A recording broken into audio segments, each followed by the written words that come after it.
ఇటీవల వచ్చినటువంటి ఎన్నికల ఫలితాల్లో వైఎస్ఆర్ కాంగ్రెస్ పార్టీ 11 సీట్లకే పరిమితమైనటువంటి అంశం మనందరికీ తెలిసిందే. అయితే ఈ ఘోర ఓటమికి గల కారణాలు ఏంటి అనేటువంటి అంశాల మీద వైఎస్ఆర్ కాంగ్రెస్ పార్టీ శ్రేణులు ఒక్కొక్క రకంగా స్పందిస్తున్నటువంటి పరిస్థితి.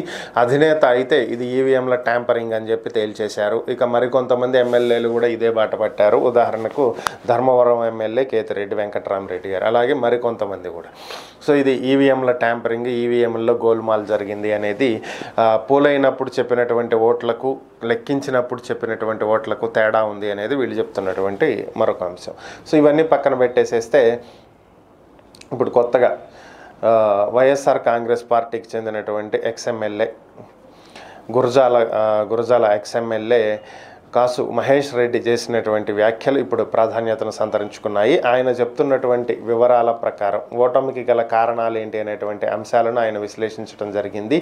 సో దీనికి ముఖ్యమైనటువంటి కారణం మద్యం, నాసిరకమైనటువంటి మద్యాన్ని అమ్మటమే కొంప ముంచిందని, ఈ విషయాన్ని పలుసార్లు సజ్జలకు, విజయసాయిరెడ్డికి చెప్పినా కూడా మద్యం పాలసీని మార్చండి అని చెప్పి ఎన్నిసార్లు చెప్పినా కూడా వారు ఏమాత్రం పట్టించుకోలేదని, ఆ ఫలితంగానే మందుబాబులు వైసీపీకి వ్యతిరేకంగా ఓట్లు వేయటం జరిగిందని, రాష్ట్రం మొత్తం మీద 25% మంది మద్యం ప్రియులు ఉన్నారని, సో వీరంతా కూడా వైఎస్ఆర్ కాంగ్రెస్ పార్టీకి వ్యతిరేకంగా ఓట్లు వేయటం జరిగిందని చెప్పి ఆయన పేర్కొనడం జరిగింది. ఇదే కాకుండా వాలంటీర్ వ్యవస్థను తీసుకువచ్చి క్రింది స్థాయిలో కేడర్ని పూర్తిగా పక్కన పెట్టేయటం జరిగిందని, కేవలం వారిని మాత్రమే నమ్ముకుని కేడర్ని పక్కన పెట్టినటువంటి కారణంగా జగన్మోహన్ రెడ్డికి కేడర్కి మధ్యలో ఏర్పడినటువంటి గ్యాపే దీనికి కారణమైందని, సో ఇలాంటి వ్యతిరేక విధానాల వల్లే ఈరోజు ఈ పరిస్థితిని ఎదుర్కోవాల్సి వస్తుందని చెప్పి ఆయన కొన్ని వ్యాఖ్యలు చేయటం జరిగింది.